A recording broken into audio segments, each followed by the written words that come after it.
Hey, I'm Jason Harrell. And I'm Justin Boyd. And let's freaking do this.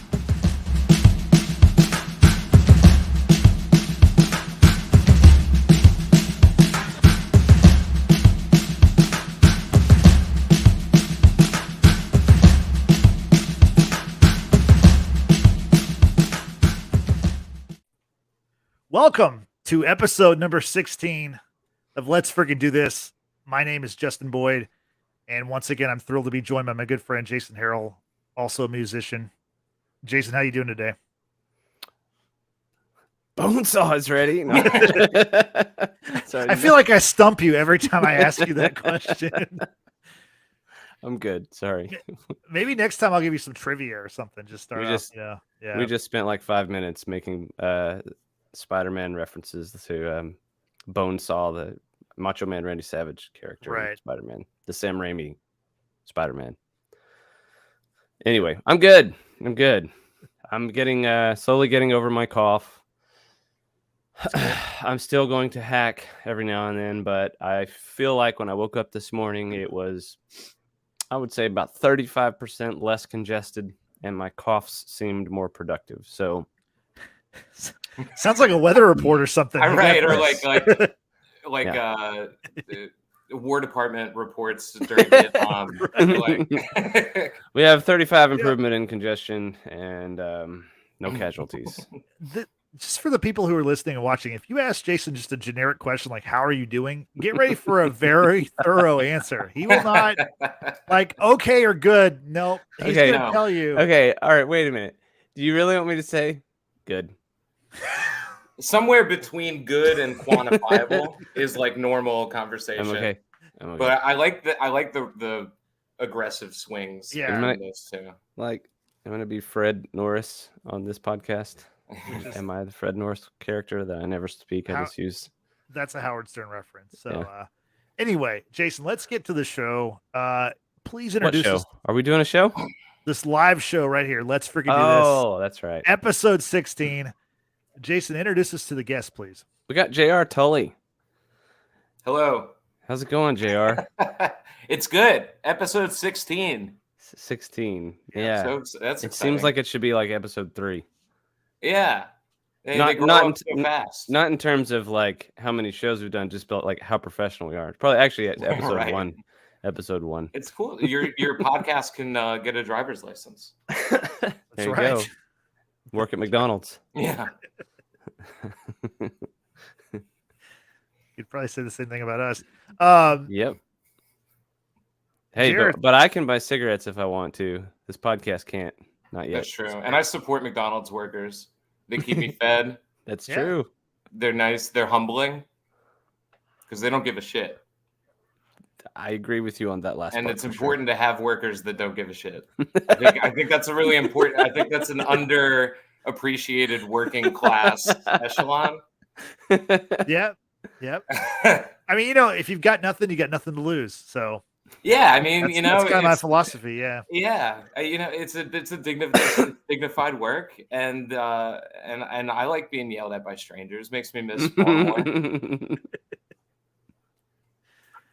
Well, we're not going to yell at you, but we're happy to have you on the show.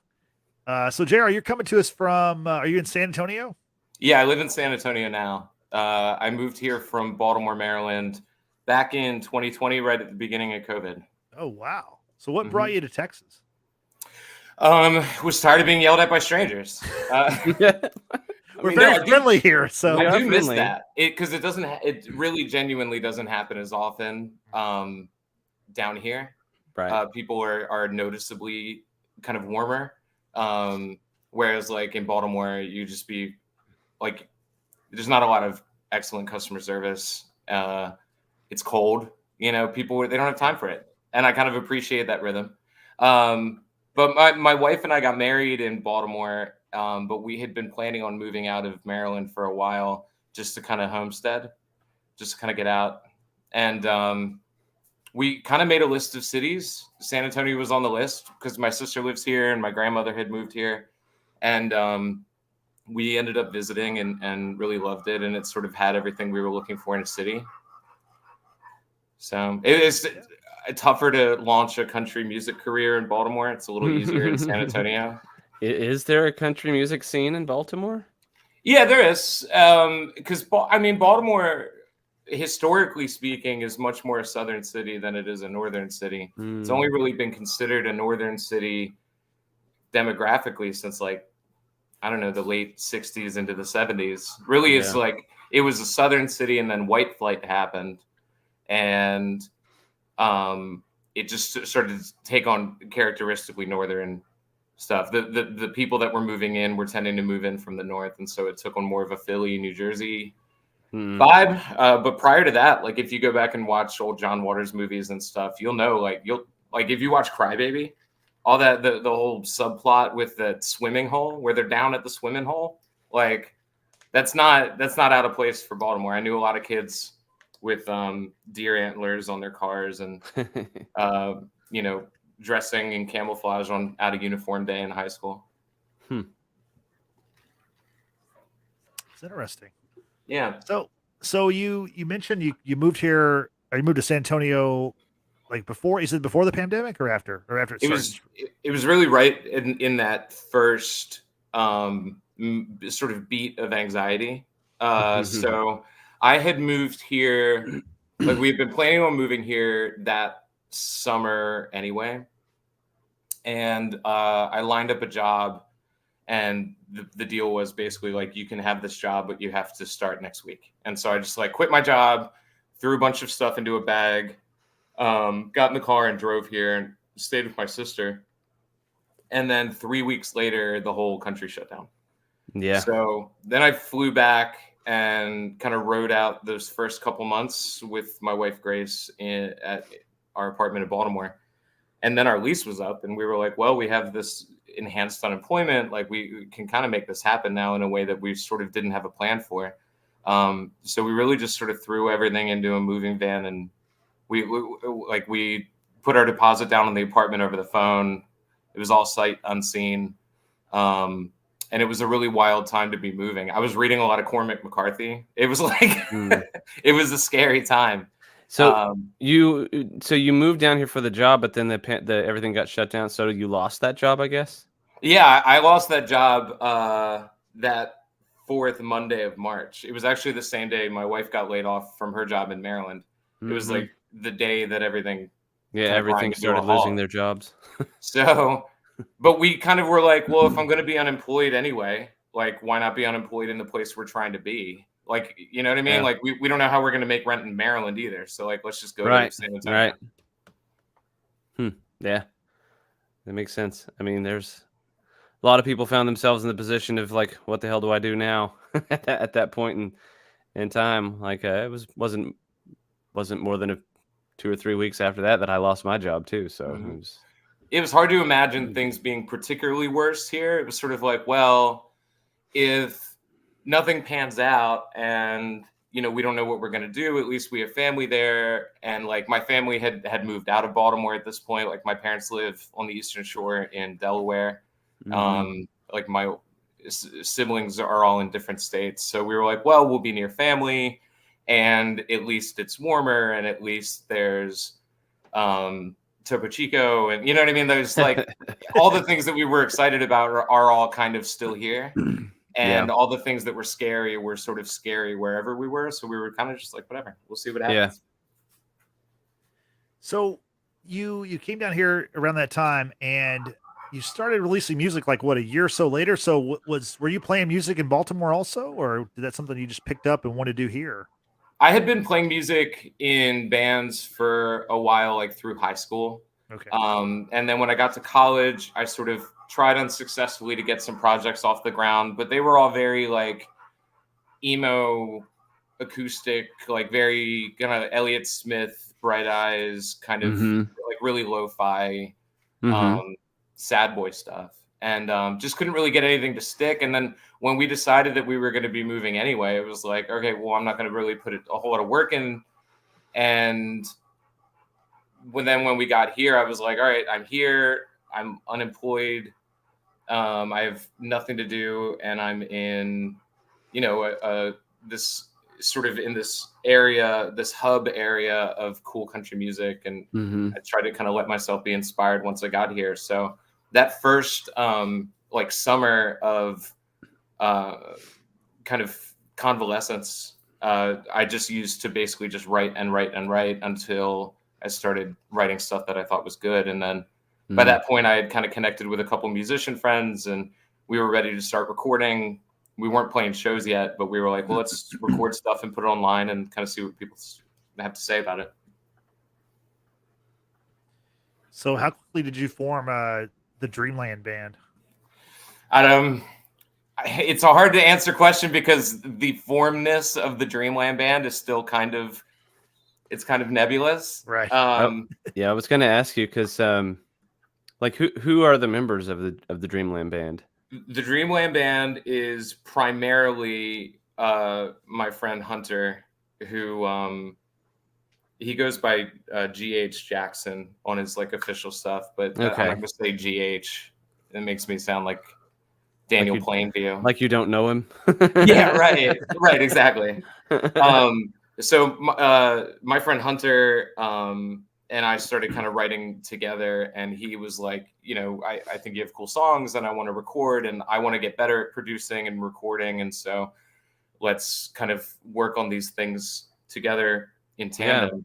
Yeah. His best friend is a guy named Jeff Hayroth. So he's playing bass right now. Hunter's on drums. We're trying to fill out a couple other spots with like a lead guitarist, but as of right now, we're practicing as a threesome and are really happy with how it's sounding. Yeah. So the Dreamland band is kind of a receptacle, or sort of a catch-all name for anybody that would be willing to kind of come and go through our sort of space. But the fixtures of it are me, Hunter, and Jeff. Well, I mean, so Hunter is responsible for the production for all three of the songs that you have so far. Yep, that's exactly right. And then obviously the new one coming out. Yep, and it's a fun process because he had already done he'd recorded an album by himself of his own originals, and so he had that under his belt, and we sort of both he had taken a break for a while and sort of was a little bit uninspired. He had been living in Chicago and playing music, but he had just moved back to the area. So he was kind of he wasn't really looking for a band. And same with Jeff. Jeff also wasn't looking for a band. But we just started having so much fun together, kind of workshopping stuff and approaching it with a little bit more maturity and sophistication than we had at our disposal when we were younger people.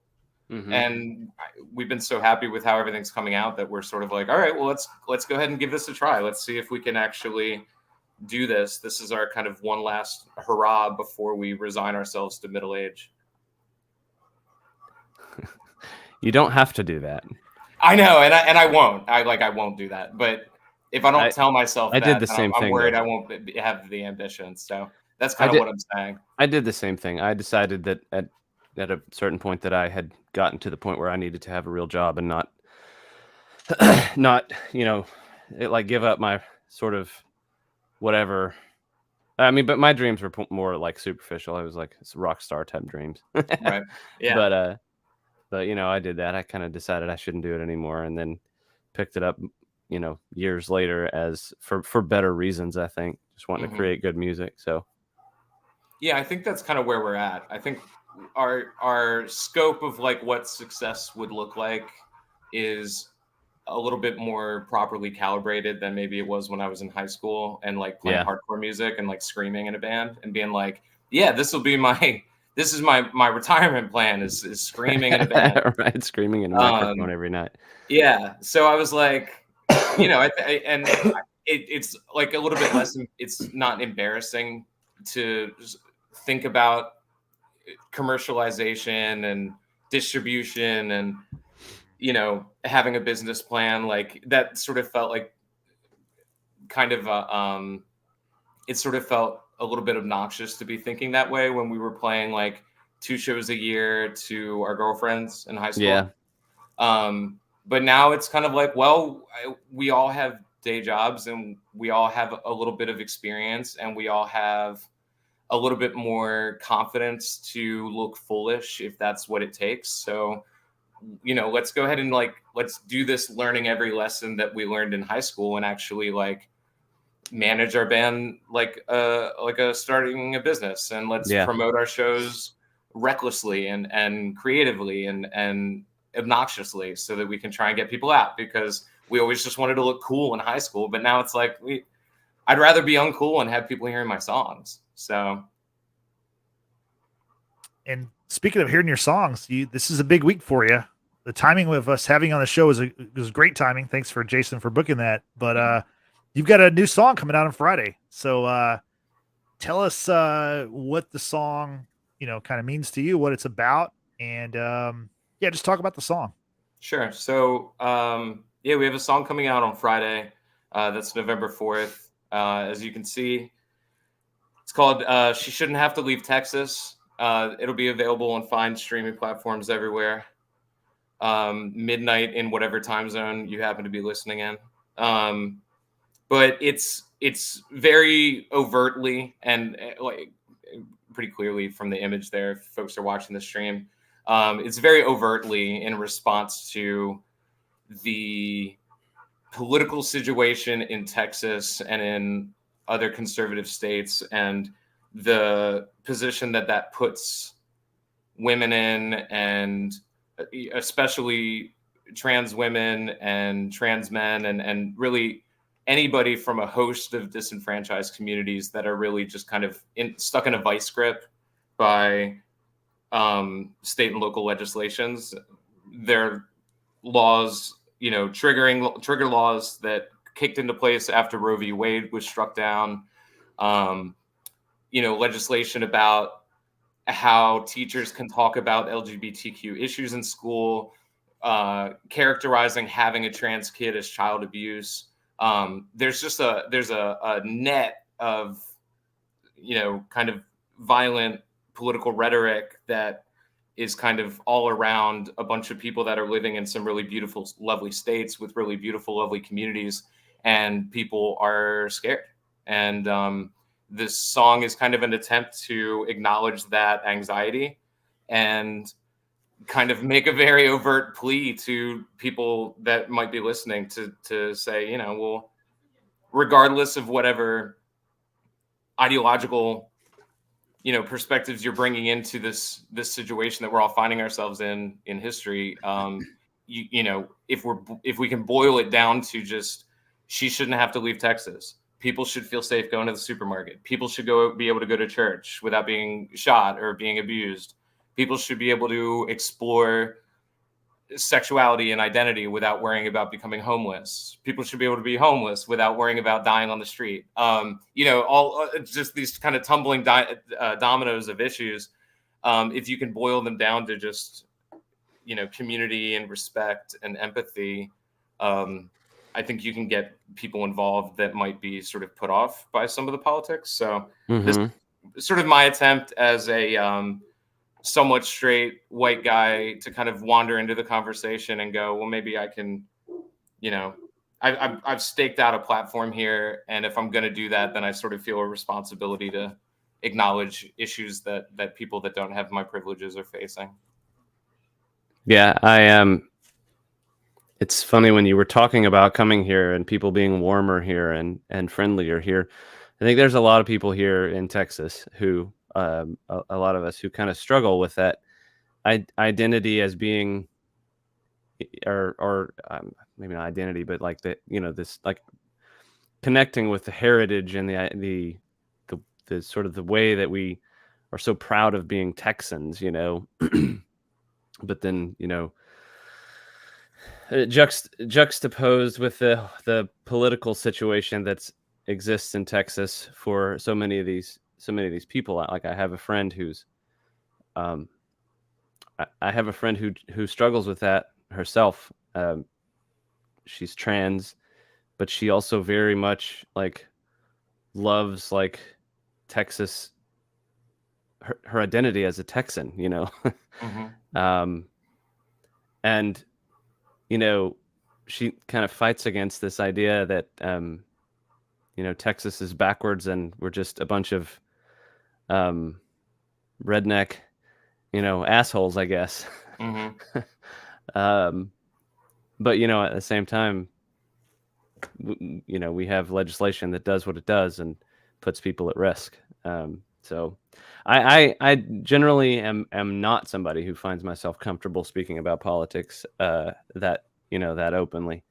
But I appreciate the opportunity to be on this song, to play in this song. For folks that don't know, Jason is he provided fiddle accompaniment on the track, which is why this stream is so apropos. So I'm really excited about you being on the track too, Jason. In fact, when I wrote the song and knew that we wanted fiddle on it, I was like, I got to reach out to Jason because I knew that you had played fiddle. Mm-hmm. I had kind of been in the same room with you at Cheatham Street before and followed you on Twitter and just sort of knew from being adjacent to you on there that we were sort of in the same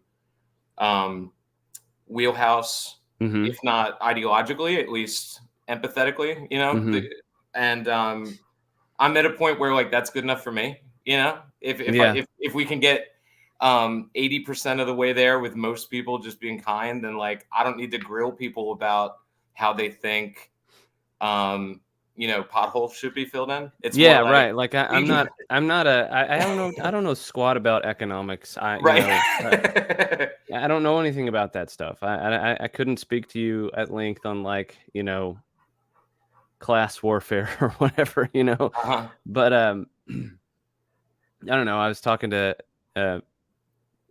Blake on Texas River Tonk on Friday, and I told him, he played this song. As far as I know, it was the debut of the song, the studio version of the song. That's right. Yep, it was the debut. That's how I heard it also. Yep. Mm-hmm. Yeah. So and I was talking to him about it, and I was like, I don't generally get political on it, but I'm happy to be aligned with somebody who puts together a song like this that really speaks to these kinds of issues. But what I wanted to bring up is that what Blake pointed out was like it's and I've thought about this a lot, is that we live in this state that is so vocal about individual freedom. Mm-hmm. Yeah, exactly. But exactly, for people who love to talk about freedom, they also seem to love taking it away from other people. Absolutely. Right. Yeah. Right. It's freedom as long as it's the kind of freedom that they want you to use. Right. Like the kind of actions that they want you to take, and the kind of person that they want you to be, the kind of identity, the kind of religion, whatever it is that they think is appropriate. Yeah, sure, be free in that. That's not freedom, though. That's not freedom. Right. I think that there's like an artistic statement that's buried in the song, which is that the ideals of what Texas represents should create a space for people to be, there's a woman in the song it's kind of implied that she's worried she might be pregnant, and she's pregnant by a guy who's abusive. Right. Which is a real rock and a hard place. And it's just like, as a developed society, it's weird that we just sort of we're creating a situation where so many people are able to fall through that crack. And, with trans kids, like that to me seems like such a no-brainer to just be like nice to kids, you don't have to understand any of what they're going through. In fact, but that's the thing. They would probably prefer it if you didn't pretend to, Yeah, that's the thing. Is like they're assuming they're experts in this. These people don't know nothing. They don't know nothing. Like Love the double negative there. Yeah, that's what I'm talking about. I can't speak in an educated way about so many things. However, it just seems, like you said, like a no-brainer to me. To when it comes to health issues for kids, maybe we should leave that between, the kids and their parents and their health professionals that they work with directly. Maybe we should butt the hell out. Right. And I think that there's a lot of, I get really frustrated kind of paying attention to these conversations because I don't think that they really speak to the values that are motivating a lot of people's thinking about it. You know, there's a lot of rhetoric about people that are progressive or people that are liberal as sort of being outsiders in Texas. And obviously, like, I'm not going to pretend I'm not from Baltimore, right? So I'm sort of making myself an easy target for that criticism. But like, the people that I know that are from here and that are women or that are trans women or that are trans men who also need reproductive healthcare access are not, by and large, anti-Texas. They are frustrated that people in Texas are putting them in a position where they have to choose between being in Texas where they want to be with their friends and their family and all the things they love about the state, or being alive. And it's like, bro, like, if your politics are about making people feel unwelcome in a place where they could be like contribute to a beautiful, diverse community, then I think your politics are mixed up, especially if what we're talking about is really like the way that people talk about abortion specifically is often it's like two people having two different conversations.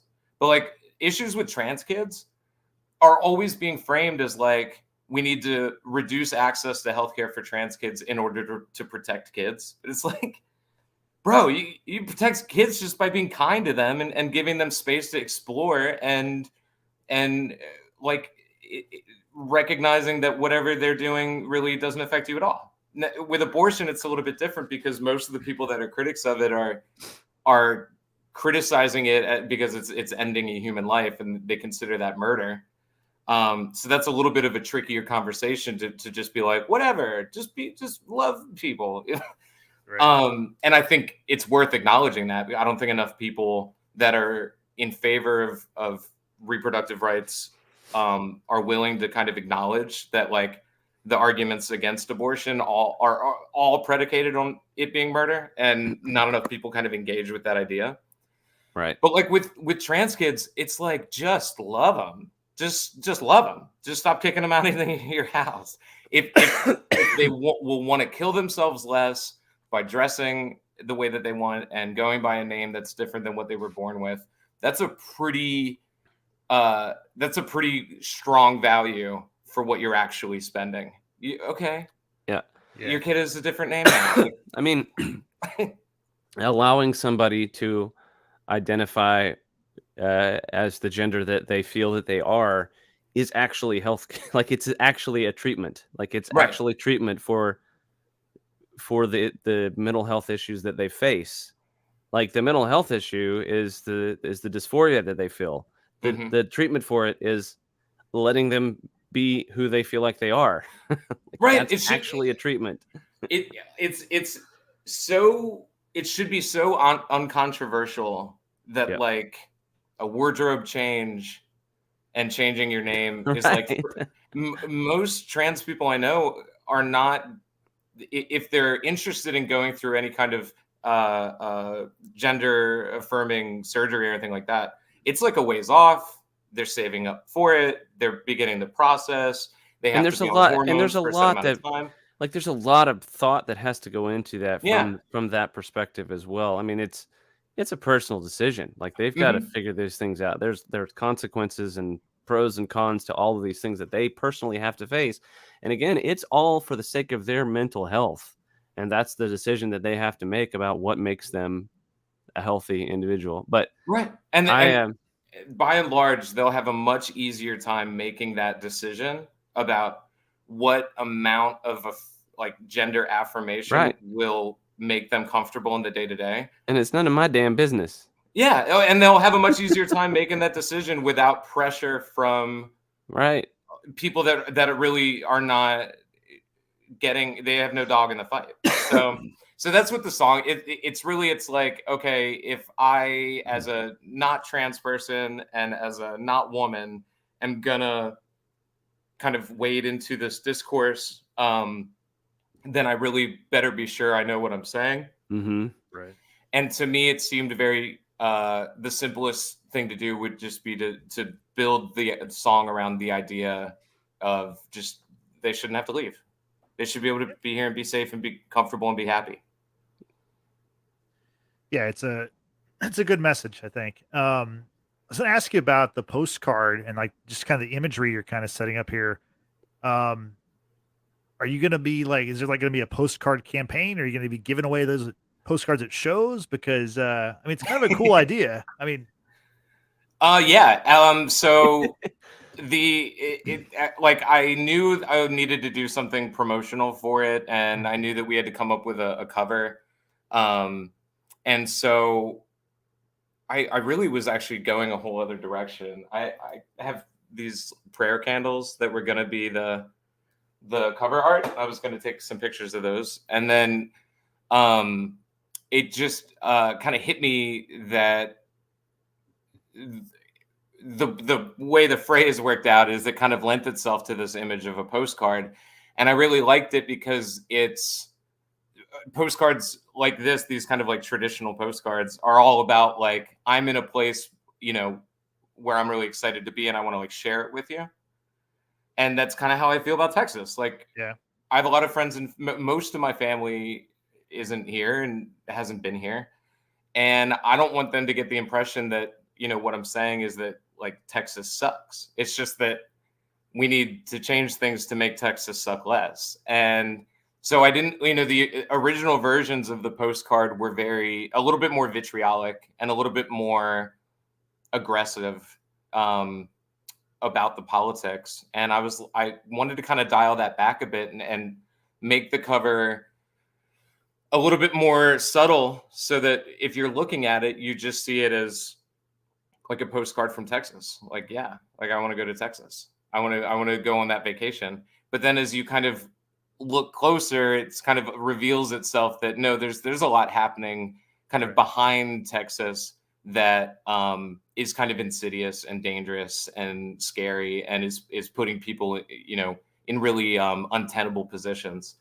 So when that was decided, I was just like noodling around on Canva and I was like, oh, I could just like turn this into a postcard. Like I'm printing this off anyway. I want to like use it as an advertisement and kind of run them around town. I was like, well, why don't I just print a back page and make it into a real postcard? Like anything can be mailed. So I put a little note on the back saying, this is for my new song. And I would love it if you use it as an opportunity to like send it to somebody and make them feel good. Everyone loves to receive mail. And I just left stacks all around San Antonio. So you can find them all over the place. And I'll almost certainly have some at our next show too. Yeah, it's a really cool creative idea. And obviously the message of the song is like baked in there, but I thought that was like really, really, really cool thing that you're doing. Not to put you on the spot, but would you like to play the new song right now? Yeah, absolutely. Not to put you on the spot, but I'm going to put you on the spot. Yeah. All right, so I'm going to go no headphones here.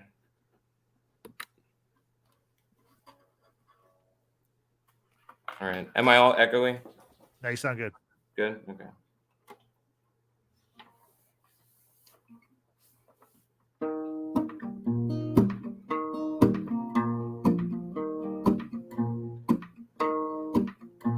She sits outside the mechanics in the hot afternoon. She knows her man gets off work sometime soon. She don't know what he'd say, or if he'd even let her stay, or just toss her like a rag doll round the room. The old man smudges grease on the door of her car. The oil-only print of his thumb in the shape of a heart. She smiles and takes the keys, slides her suitcase over the seat, and breathes out a sigh of relief when the engine starts. She shouldn't have to leave Texas and go on the run for the border of New Mexico, chasing the sun. You can't call it home if you have to leave to survive. She shouldn't have to leave Texas, shouldn't have to leave Texas behind. A child catches her reflection in the mirror. It's her face, but it's not her face. It's coming in clear. She pulls a razor over the blonde like she's defusing a bomb, and wonders if she'll ever make it out of here. She shouldn't have to leave Texas. There's someplace new. But when she makes it to May graduation, she knows what to do. You can't call it home if you have to leave to survive. She shouldn't have to leave Texas, shouldn't have to Texas behind.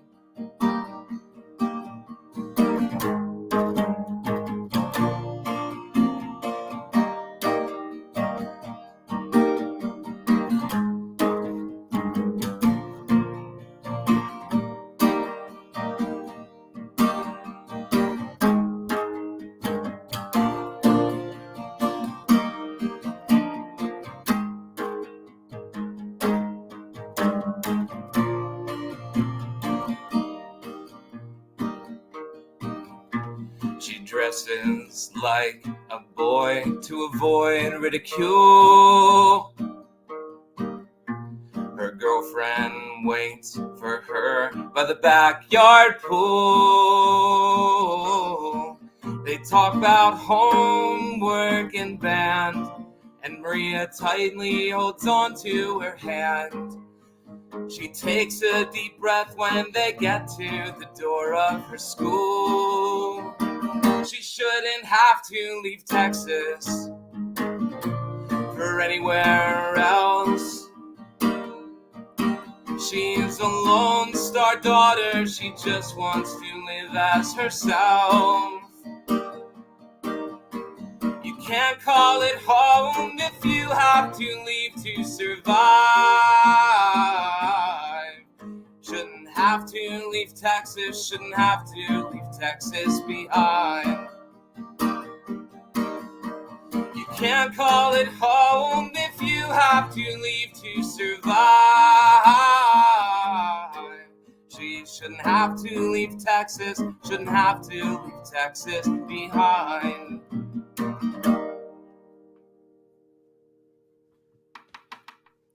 That was great. I Thank you. love shaking the guitar into the computer microphone. That's great. It'll let it ring out. Yeah, that was good. It's a great song. I love the song. Glad I'm on it. It's really well produced too. I was going to mention that earlier. I didn't say it, but I was asking because you said Hunter did all of the songs so far. Like, he's freaking good at it. Oh my God, yeah. Hunter he has such a good ear, and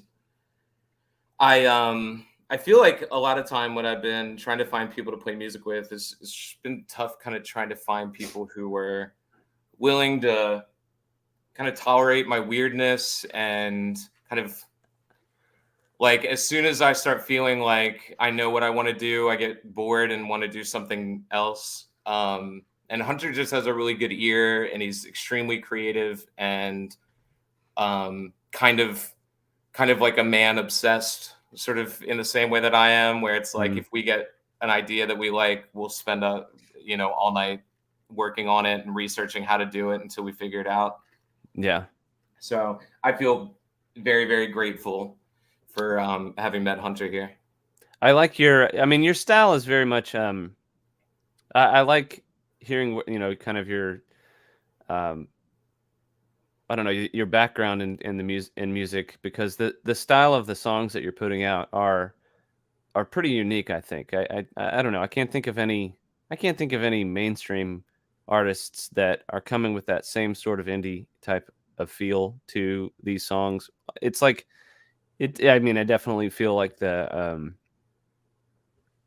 you know, like the folk kind of country type thing is there also, but it's also definitely and it's probably also a lot of it has to do with your voice. I think it just kind Mhm. of it just feels indie, you know. Mhm.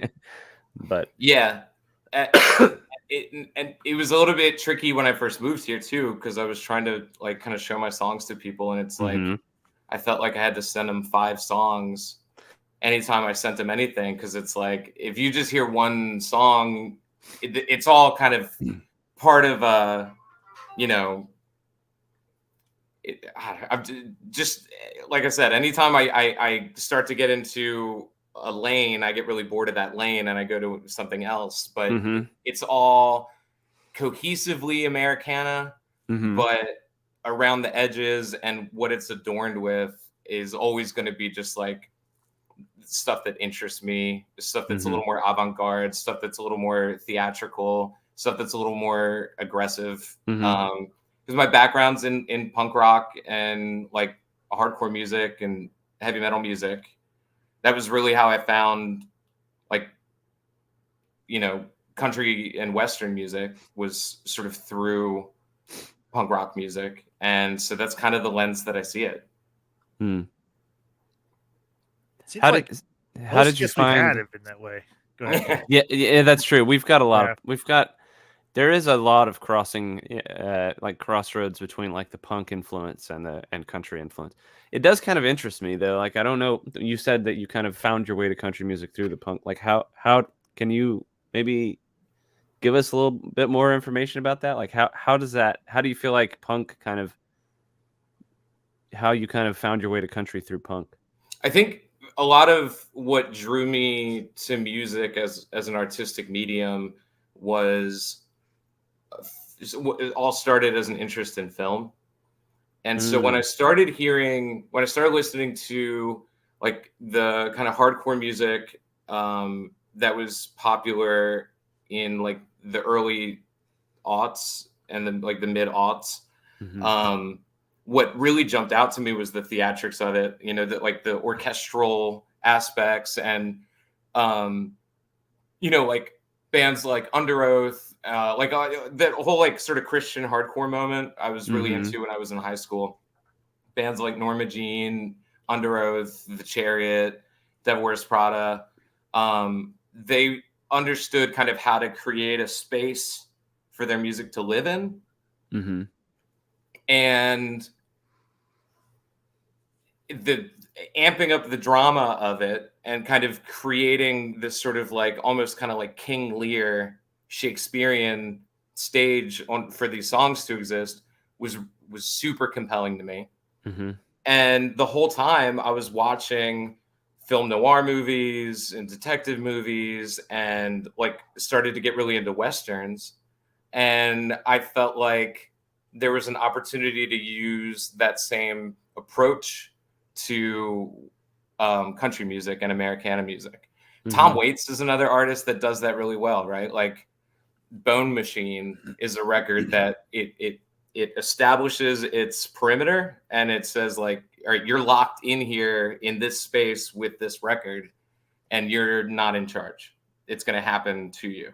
mhm, And I like that, not as like something to be off-putting or aggressive, but just to more like as customer service to say like, you when you push play, we're taking over, mm, and you can do so much sonically to create that space with how you're using ambient noise and, you know, how your lyrics are playing off of your music and stuff like that. mhm, That like I saw really theatrical country music as kind of doing the same stuff that heavy metal was doing. Like when I started mm, listening to like Tammy Wynette, Conway Twitty, and then artists that were influenced by them, like when you listen to people like Orville Peck, um, mhm, you go like, oh yeah, like I'm not in my house right now. Like I'm in like a David Lynch movie and Orville Peck's playing, and I can picture it. I can picture the neon lights, and I can picture the spookiness.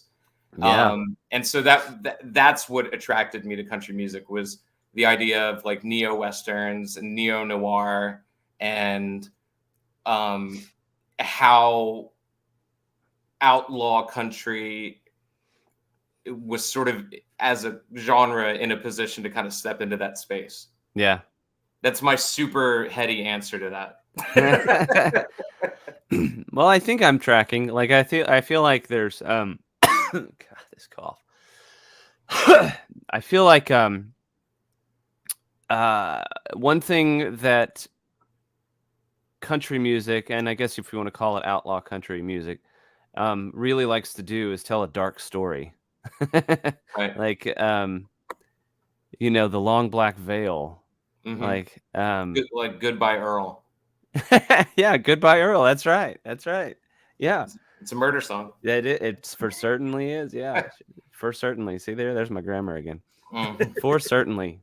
But yeah, I mean that's definitely deeply embedded into the tradition of these kinds of. I mean, we all aspire to write a really good murder ballad. Yeah. But yeah, and I noticed that you take that dramatic flair to your videos that you put out as well. Well, like I said, like it was all film that got me interested in the first Yeah. place. And when I was a kid, what I really wanted to be was a film director. And so when we started putting music out and couldn't play shows because of COVID, it was a exciting opportunity to kind of go, all right, well, let's see like what we can do with absolutely no budget and a camera phone, but with the planning and logistics of people that are a little bit older than I was when I was in high school and trying to do the same stuff. Mm-hmm. So it's cool being able to kind of approach it with a little bit of maturity and then make spooky music videos and kind of, like I said, like create a space for the songs to exist. And in what is it? Alone Together, Alone Apart. Pretty dark video. Yeah. And that song was almost really released so that we could do the video, because the song is the song, but the video was created really to recontextualize it. I was really interested in these kind of like Tejano ballads that are all very kind of overwrought and, you know, my soul and my heart, mi corazón, you know, that are just so poetic and like very like Pablo Neruda, and yet are talking about a version of love that's incredibly harmful and unsustainable. And so I thought it would be fun to kind of write a song like that and kind of lean into that tradition. But then when we did the video, we were like, well, we have to make it violent, because that's really what this kind of obsessive, unhinged passion tends to actually manifest as violence against women. And so the video is very much like, you know, viewer discretion advised. It's a black and white home invasion horror story about a guy who wants to kill his ex with a hatchet. And it's TikTok won't let me promote it because of the violence. So, so watch it on YouTube. But they get revenge. I know it has I think a good ending. Okay, I only know you with the mustache. It's you in the video, right? No, it's not me in the video. I was right. It's Hunter in the video. Dang it! Dang it! I told him it wasn't you. Yeah, because poor Hunter just does so much. He's been in 2 videos. He's played God rest characters his soul. in 2 videos that I've made. The first video that I ever was in charge or like part on the creative team for was a video for a friend of mine named Vanna O, called For Better For Worse, that came out I think 2 Januaries ago. in the video, Hunter had to play a kind of gross record executive type dude who did a lot of coke and like spat when he talked, and he was unpleased with some of the shots that I came up with that were very close on his lips. And then when we did the Alone Together video, it was like, Hunter, we need you again. Like, this time you're gonna play you know, a kind of girl with the dragon tattoo type bad guy. Like, we need And he you was again, like, and we need to "Oh, make you look like okay." a So awful like person. Hunter, you know, as far as I'm aware, is a genuinely nice guy and not a murderer. Right. You know, don't let my creative projects taint his reputation. I don't think he's tried to kill anyone with an axe, but yeah, Hunter plays that part. We shot that over a weekend. First we did a bunch of the pickup shots and like the early stuff in my apartment, and then we shot the rest at Hunter's house and in a parking lot near his house. With him, with our friend Adrian Black, with our friend Hannah, and they all did really, really well. You know, it's like hard to ask people for very little money to do like 14-hour shooting days, but you know, that was the weekend that we did it, and we cranked it out, and I'm really happy with it. I hope people like it too. Yeah, the acting's great. Definitely check that out on YouTube. And like I said, you wrote the song, you directed the video, you edited the video. So your dreams of being a director when you're a kid, like you're getting to do that now, but also play music. So it's kind of the best of both worlds, right? That's kind of how I feel. I mean, yeah.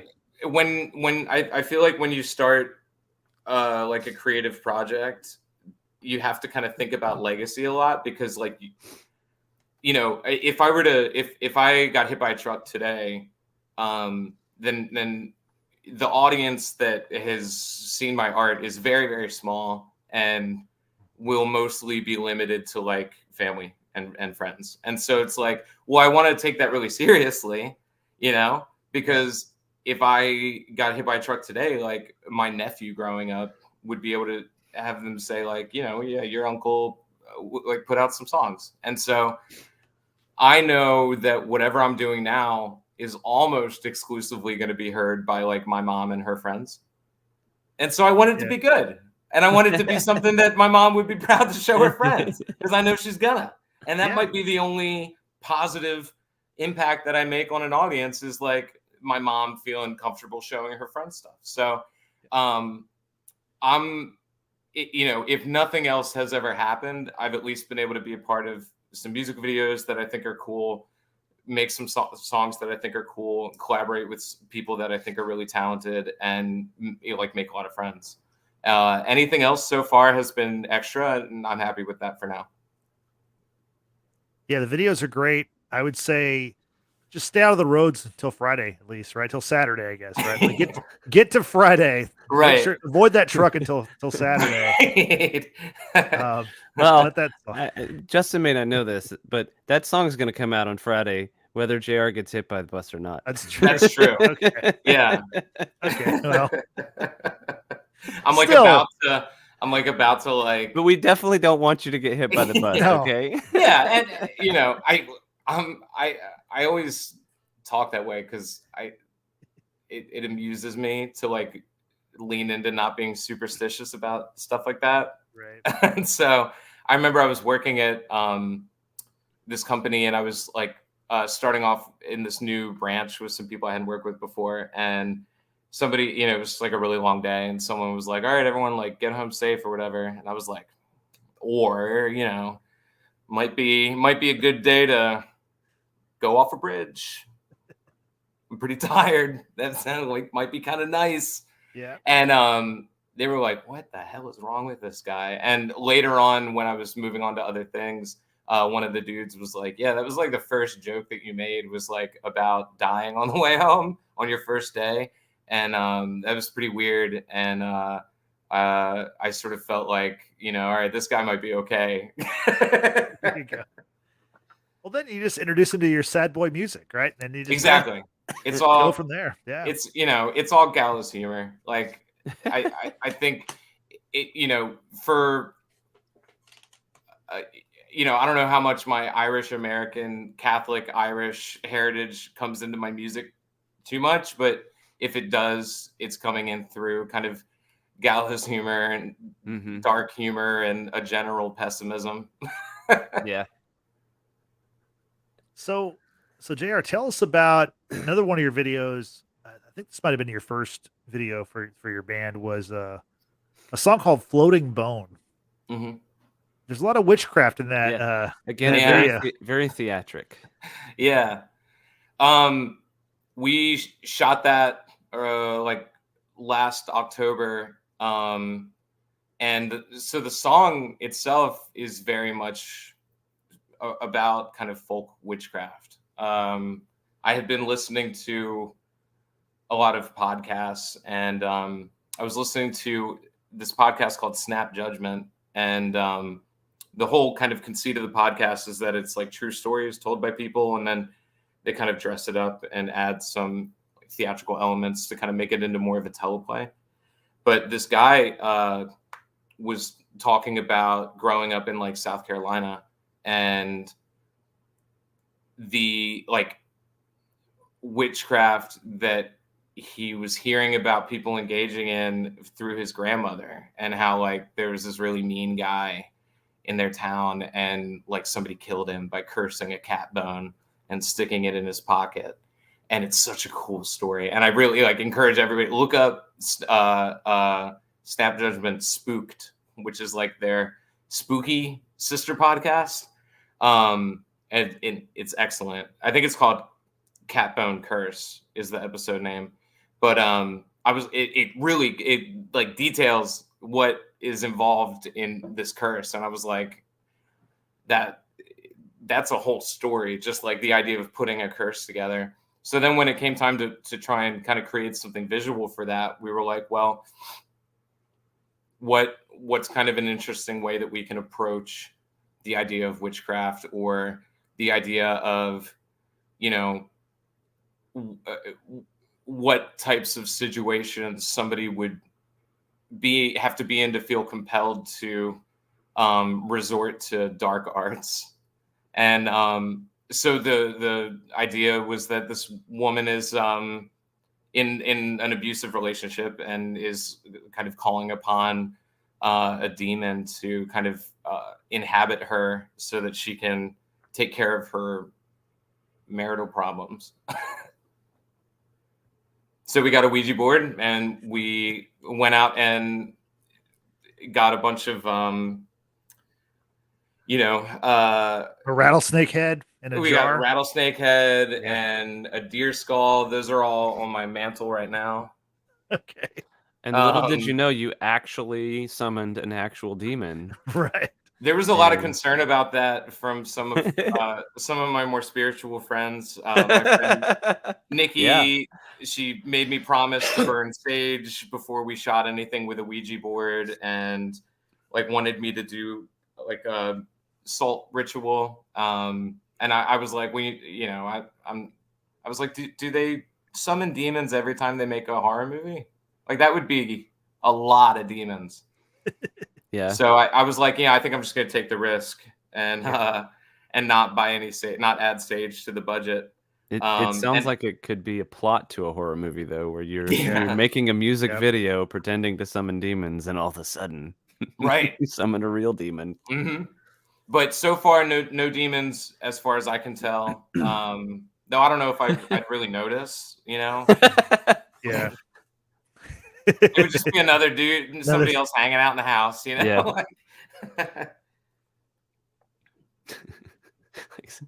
But it's fun. So both the videos that we've released so far are centered around women in unhappy situations, killing people, and I think that is. I think you've got a demo. You've got a demo that you're shooting for. Yeah. Honestly, it wasn't really intentional. I felt like when we did the second one, I was like, oh man, like.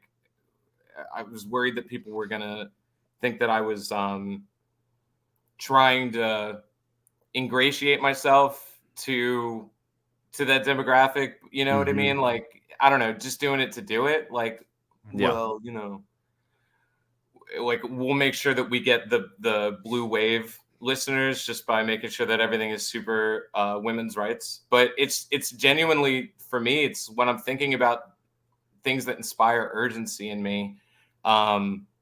These are the things that are front of mind. Like I have a lot of friends that are women. I have a lot of friends that are in the LGBTQ community. I have a lot of friends that are specifically trans women of color. And so when I'm trying to create conflict in a narrative, it's like, it's all right there. It's all stuff that's present when we turn on the news and stuff. So it's not really that far from my head.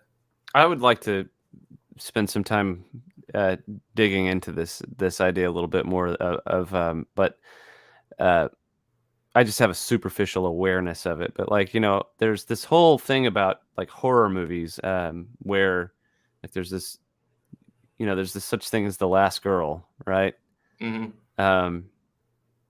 But like I've heard some people talk about it as though it's kind of like so many horror movies are really centered around this theme of the female character overcoming all these obstacles and turning the tables and being victorious and walking out alive after the end, like Jamie Lee Curtis and Halloween and so many other characters. I mean, even Sigourney Weaver and Alien and Aliens and Alien 2 and whatever, like all those. But I don't know. That's kind of what like you're like that video Alone Together and Alone Apart. There's also kind of a trend where they kind of flip it, and all of a sudden, the women not only are escaping the situation, but like they're the badass, like they're a total badass, and like stomping the bad guy, Right.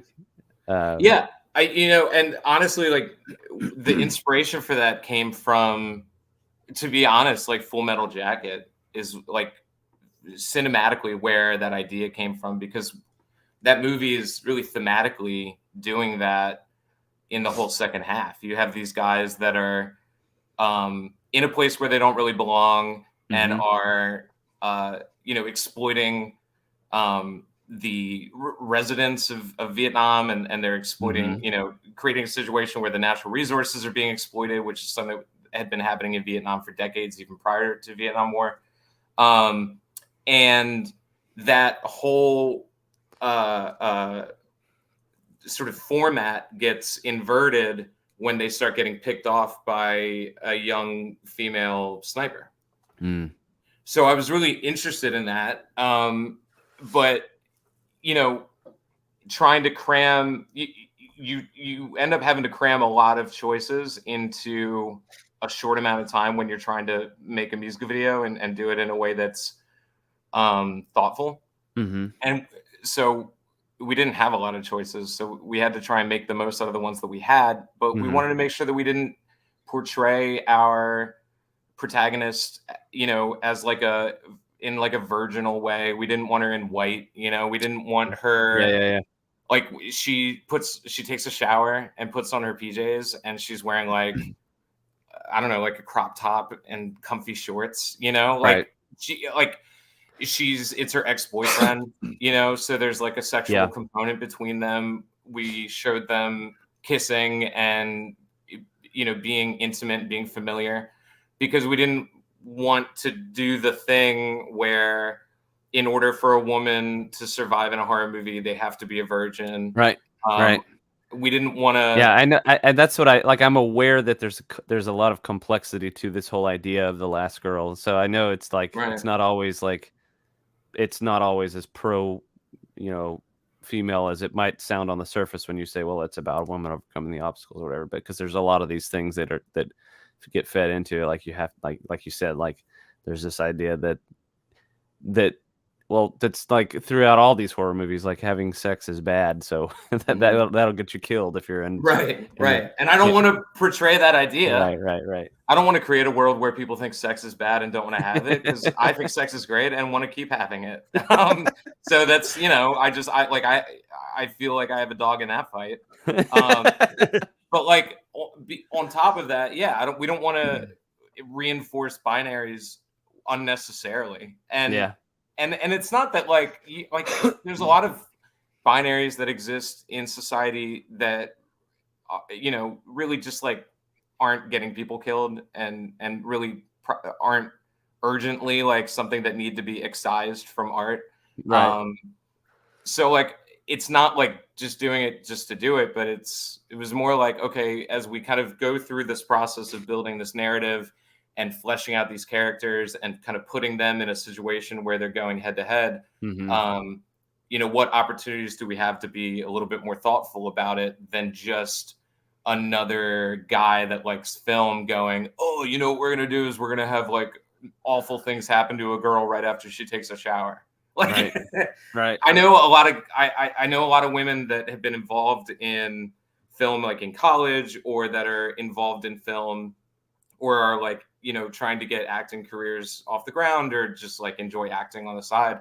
And if you ask them, they'll tell you like, yeah, guys want to put women as the lead in horror movies all the time. They love making awful things happen to women, and I wanted to test our character fairly.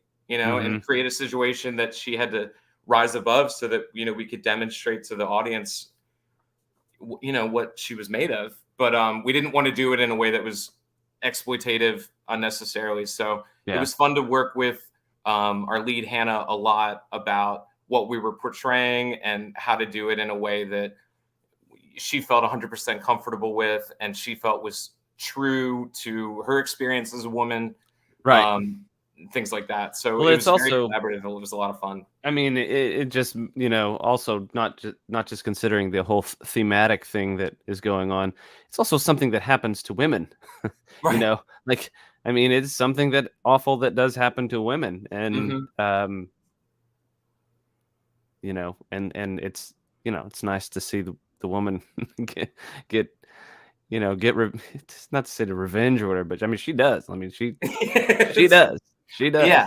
It's and we wanted to show her generally kind of doing the things that you would want to do to keep yourself safe. We wanted to show her friend reaching out to her and saying, "Hey, did you get home safe? You didn't text me." And then when she doesn't get that text back, we wanted her friend showing up and checking on her. Yeah, because that's right. So and we wanted to show a bad guy who wasn't only brought down because he was thoughtless and wasn't planning either. So we tried to be thoughtful about like what what would really make this as hard as possible for this woman to survive, and how will she? And I liked it. We got chocolate syrup all over ourselves and broken wine bottles, and we had so many hatchets and stunt hatchets, and I mean we just had a blast. Yeah, definitely check it out if you haven't seen it. Go to JR's YouTube page. Actually plug it right now if you want to. Yeah, it's on fine YouTube channels everywhere. All you have to, everything's just under my name. Get on YouTube and search JR Tully. That's T as in Tango. As far as I know, there's not any other JR Tullys that I've come across. It's just you. Yeah, there are a lot of John Tullys, so that's what necessitated the nom de plume. But do your friends call you JR or is it John? When I moved to Texas, I started going by JR, and which was sort of almost like a meditative thing. Like it was kind of represented a kind of second start. So like I just went back. I saw a bunch of friends for a wedding from high school, and it was funny that like a bunch of people came up to me. They're like, "Listen, I can't call you JR. Like I've been calling you John for a very, very long time, and I don't really care enough to call you JR. I'm not going to learn a new name if that's okay." I was like yeah, that's fine. Like I don't know. That's kind of lazy on their part, though. Yeah, I mean, but the thing that I thought was funny is I never asked any of them to. When I meet their spouses and stuff, I don't go, "Hi, I'm JR." John. I go, "Hi, I'm John." So it was funny that the people would kind of come aside and go, "But I'm not going to do it." So don't, you haven't asked, but continue not asking. Continue not asking to do this thing. Yeah. So the new single, once again, is She Shouldn't Have to Leave Texas. And that comes out on November 4th. So obviously the song comes out on November 4th. I'm sure you have ideas for the video. When can we expect a video for this song? And what kind of plans? Do you have plans in mind? Yeah. It's like the song is very kind of upbeat and it's all built around major chords, which kind of is in contrast to the subject matter. Right. So it kind of put me in a tricky spot when I was thinking about how to put that on film, because like I wanted it to be very dramatic and pensive and kind of portray people that the song is about in powerful, dramatic ways. But every time I started kind of storyboarding out ideas, it was like, by the time I'm finishing up this slow, push in shot on this person, like we're going to be halfway through the song. So yeah, we decided we were just going to go a little bit looser with it. I think we're going to be shooting it in a couple weeks. I think we're just going to get a bunch of friends together and go camping and just kind of document it from behind the camera and see what themes present themselves when we start editing it. But I'm pretty confident that seeing a bunch of women having a good time and building a fire and cooking and enjoying being out in the natural world is probably going to be a pretty good accompaniment for that song. I didn't want it to be a total bummer. Yeah. And you might bring the Ouija board just for fun. Who knows? I mean, I keep one with me wherever I go, just in case. Of course, who doesn't? A bit of trivia for you: the Ouija board was actually invented in Baltimore, and the guy that invented it is buried in Baltimore in Druid Hill Park Cemetery, and his tombstone has a Ouija board on it. I didn't know that. So if you're ever in West Baltimore and need a Ouija board, or you just like cemeteries, it is a beautiful cemetery and it's a beautiful park. It's an area of Baltimore that can be kind of rough, but if you go into it with eyes open, there's a lot of beauty there too. I mean, it's a really rich community. That specific area of West Baltimore really got shafted by a bunch of construction policies in the 70s and really hasn't bounced back in a meaningful way. So I would love to see people treat it a little bit more kindly, legislatively and economically. Yeah. Oh, and that actually is a good segue to something else, which is that the song comes out Friday. We chose Friday because it's the Friday before Election Day. And we thought it'd be kind of a cool opportunity as we're promoting this song to also promote, voting. So just so that people are aware, early voting is happening in Texas right now. And I pretty sure goes until the end of the week and then takes a weekend off. And then Election Day is Tuesday, like next Tuesday. So it actually crossed my mind, like this idea, if you had like a little campaign where you had, just like the song playing and various women in Texas, like singing to, like lip syncing to the song, that would be a pretty cool thing. I just texted my friend to get her to watch this show because I think these are very, I don't know, man. These are topics that I don't, like you said before, I don't understand why it's so controversial in so many ways, but it is, and people's lives are at stake. So, and that's honestly why I felt comfortable writing the song the way that it's written, because normally, I try to be I'm pretty politically strident as a person, but I try to be careful about what I commit to the record because I want to be open to changing my views, if new information is presented, and it can be kind of hard to walk back some statements, even if you are changing them. The original statement tends to kind of linger. and it, the social media environment that we're in right now just makes it a very aggressive place to put ideas out in the world. Right. But I was like, I can stand by this idea very, very stridently. It's a very simple idea, and it's one that I also don't need to be affected by these issues directly to say. You know what I mean? Like we're on a podcast. As far as I'm aware, we're mostly non-queer, mostly non-trans, mostly white, mostly male. I'm very white, by the way. Yeah.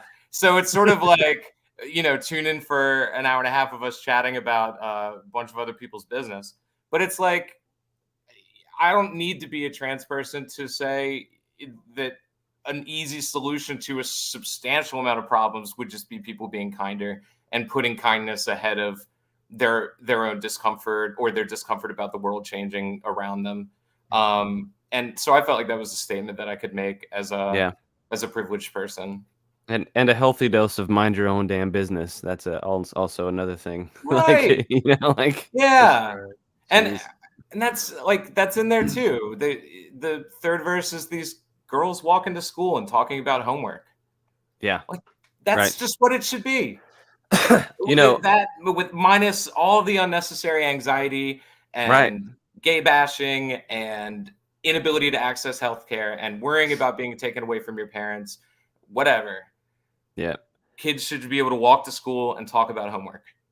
Well, you mentioned like being seen as an outsider coming in and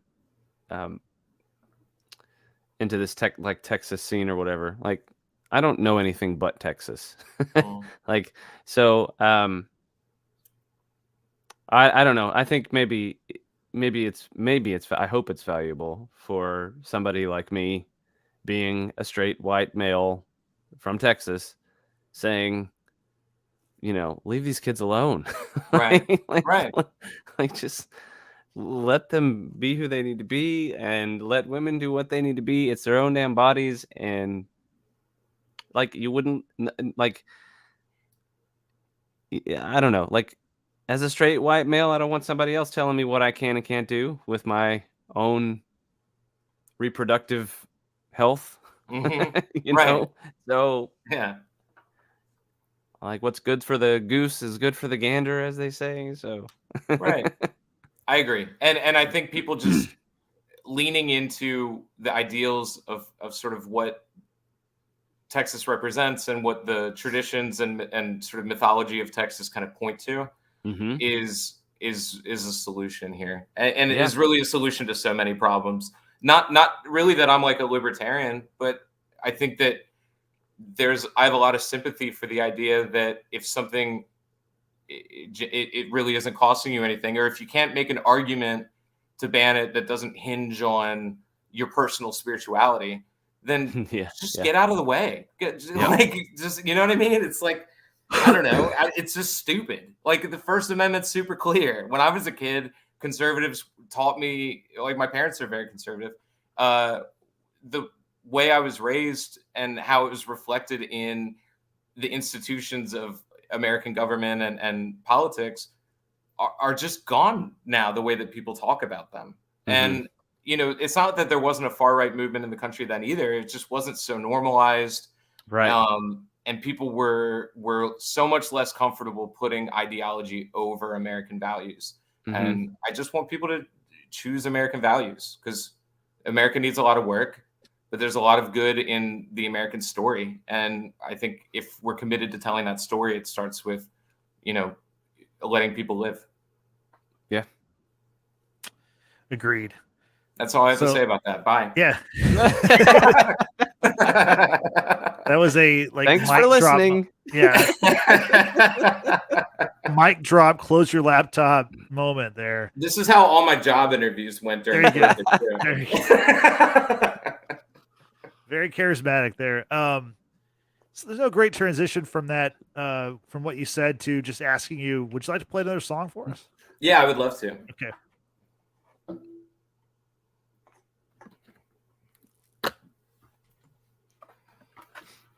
So this song is a little bit more personal. It's called Whiskey and Ginger, and I stopped drinking last coming up on a year ago, and this song is really just about kind of what that process felt like in sort of having to reintroduce myself to friends and my wife as somebody who's a little bit more fun to be around and a little bit less of a bummer. And so that's what this is. So this song's unreleased. It is not available on fine streaming sites anywhere, but will be hopefully soon. But it's called Whiskey and Ginger.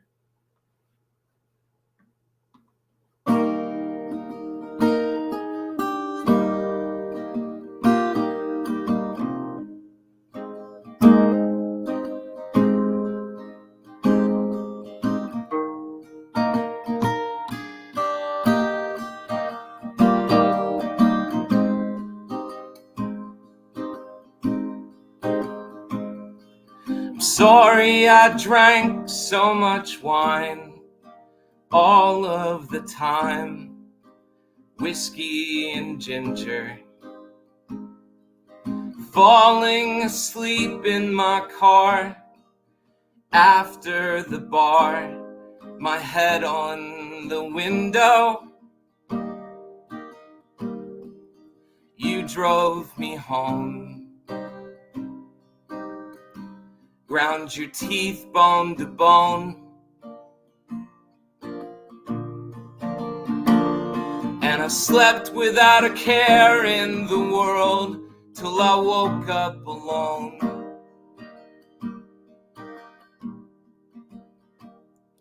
I'm sorry for smelling like smoke and for sipping your Coke and my Marlboro kisses.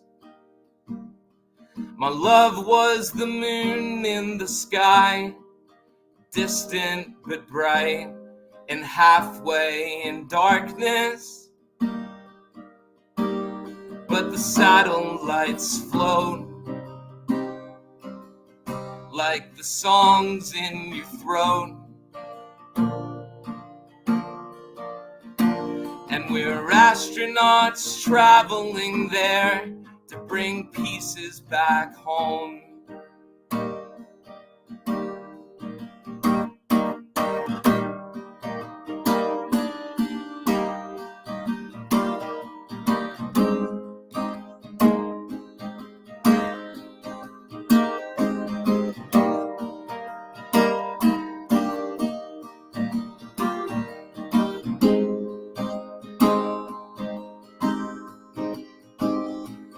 Thinking of heading down south, find a place to dry out in Salt Breeze, East Texas, where rabbit kiss beads on the line, sliding through time, subtracted from the present,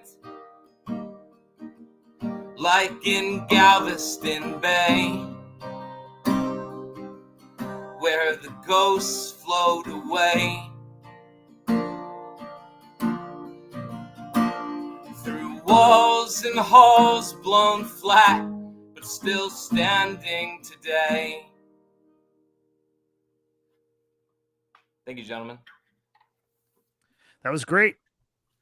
That was Whiskey and Ginger. You said it's an unreleased track. Yep. Do you have any plans to put out an EP or an album in the next year or so? Not really. No. I mean, we have plans to keep recording. Mm-hmm.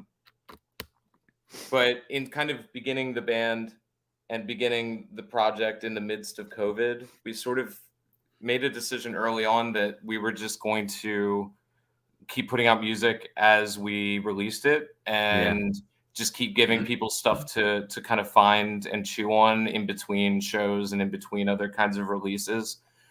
Down the line, it would be cool to do an EP and kind of put some stuff on there people haven't heard before and kind of rework stuff that they have heard before and put it out as a cohesive unit. But, you know, all the songs that we have were all kind of written within the context of each other anyway. So, you know, I sort of feel like everything that we're releasing, even though it's not on a specific schedule, is still kind of unveiling the identity of what we want our songs to be and how we want them presented. So no, but also, yes, because what we're currently doing is sort of creating the longest released EP ever released. Well, I think if and when you do decide to put out an EP or an album, this might be good album art right here. Hey, there you go. So tell us about that. A bathtub shot, like fully clothed. Yeah. It's hard to find cool places to take pictures, but when you start looking at like professional photo shoots and stuff, it's all shit with people in fucking bathtubs. Yeah. I was watching a music video the other night that like half of the shots of the artist singing where she was just like on the stairwell of like a delivery bay for like a warehouse. So it's like I feel like there's all these like local bands and they all do photo shoots in the woods. and the reason for that is because it's there. It's an interesting thing to look at. It's you can break up the color and you can separate yourself from the background. Like it's good that they're doing it. But I wanted to be like, all right, how do I not just do a bunch of woods pictures? So I cleaned the bathtub. Also, if you were trying to sell your kidneys, all you needed from this picture is just like a big bag of ice. Yeah, bag of ice, like a little drainage tube, and we're there. And you're good to go. You got your photo shoot, and you made a little money on the side too. I've slept in bathtubs before. Like I just sort of felt like, I think if I'm the kind of singer that is comfortable wearing clothes in a bathtub, I think that says a lot about my image and branding. I really like the shirt though. It's really nice. Hey, that's Cavender's Boot City, baby. Is it? It is. I went there, I bought that shirt and another shirt, and I said, okay, cool. I have some Western shirts. I may have pocketed a bolo tie by accident. Whoops. So sorry. If Cavender's ever sponsors me, they can just not send me the first batch of bolo ties because I already got mine. On the house, yeah, you got it. But yeah, oh man, I love that shirt. I wear that. I wear that as often as I can.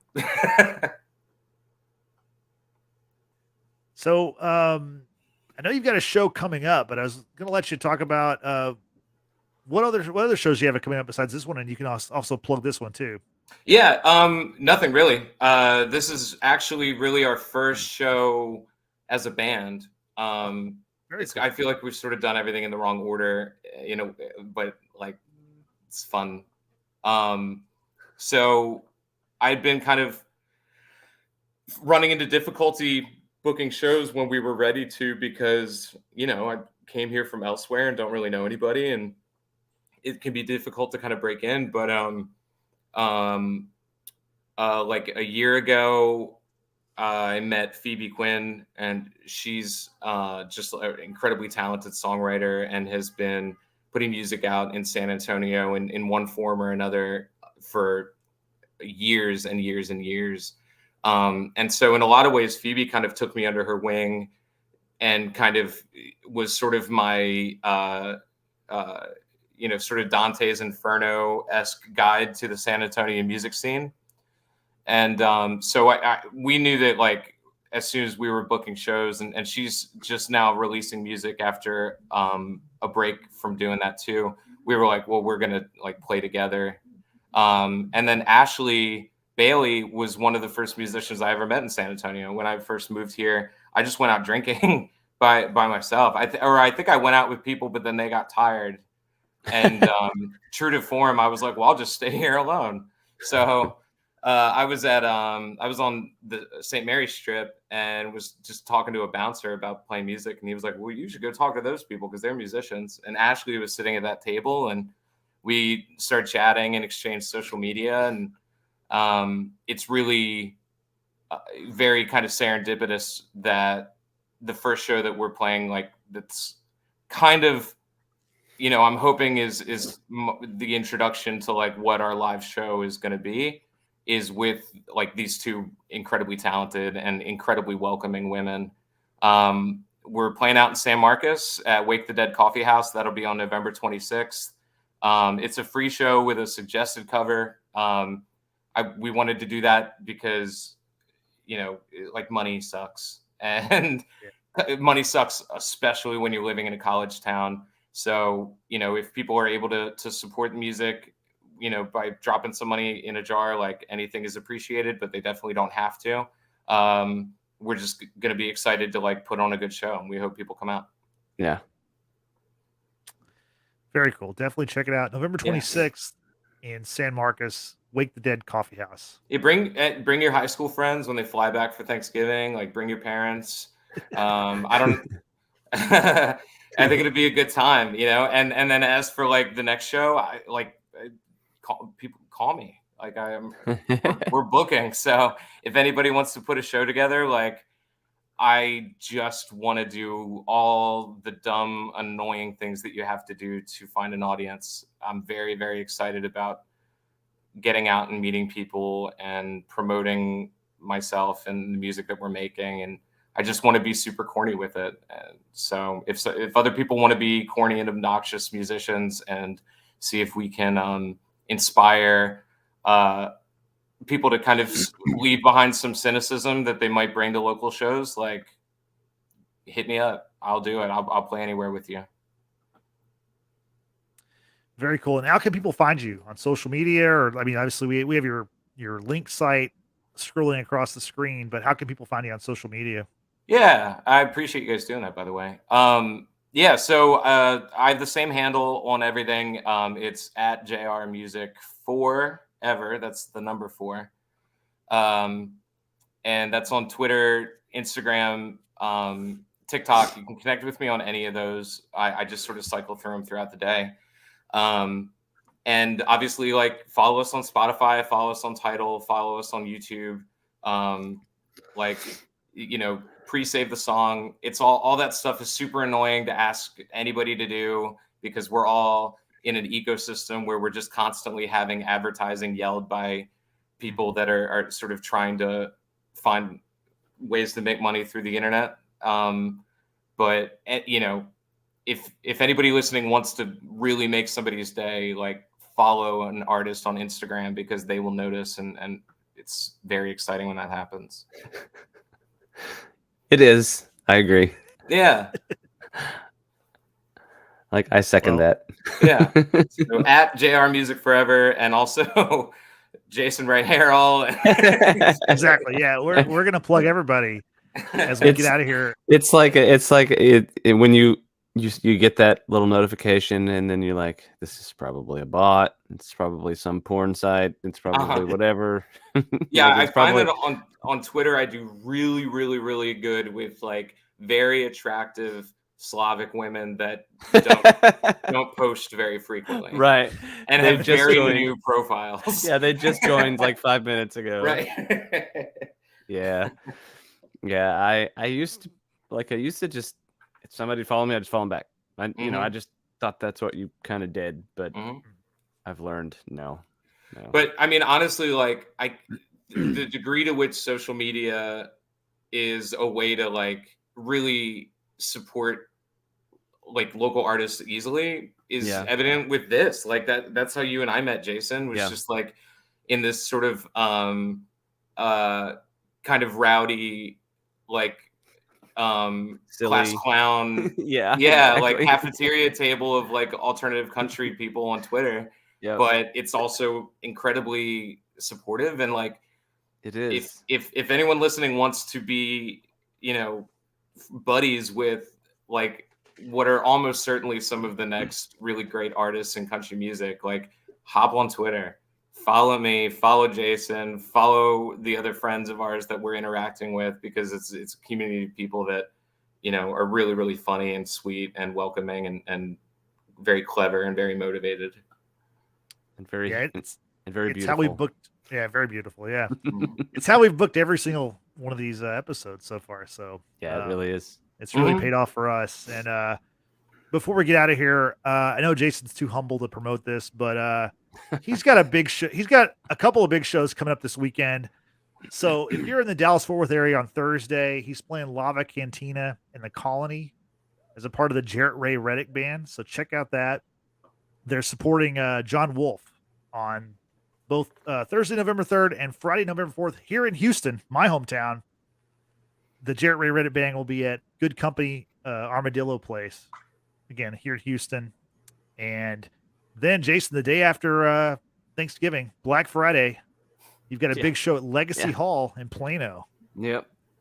So, anyway, again, he's too humble to say it himself, but I'm happy to be his hype man. So, check out. Hey, I'll get to meet John Wolfe. I assume I'll get to meet John Wolfe and Kevin Fowler. So those are pretty cool. Yeah, that'd be awesome.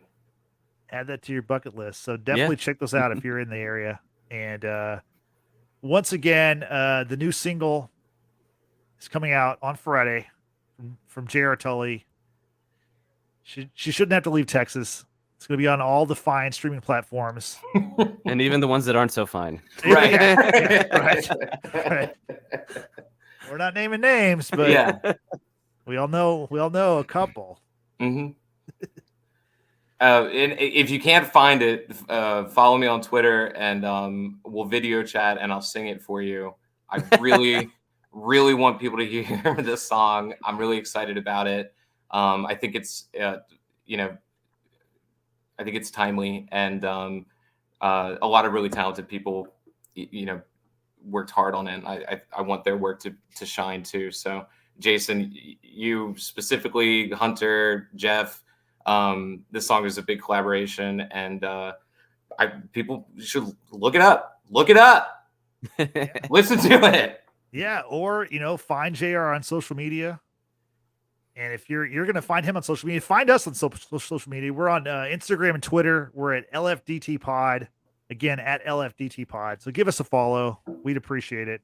Yeah. We all want to quit our day jobs. Right. Desperately. Can't tell you how bad I want to do that. So thanks again for JR for joining us. We really appreciate your time. Thanks for sharing your experiences moving here to Texas, your great music. We really enjoyed it. And I want to thank all of you who are watching this on YouTube now or maybe later.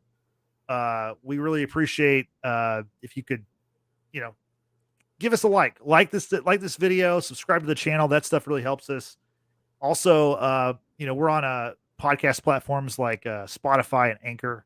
So please follow us on those places, rate and review, subscribe, all that good stuff. Every little bit of that helps us out. So we appreciate that. So we're going to get out of here. So for JR and for Jason, this is Justin. Got a lot of J's tonight. Triple J. I just noticed that. The Triple J is out. So thanks for watching. Thanks for listening. We'll see you next time. Appreciate it. Thanks for having me. Have a good night. Bye-bye.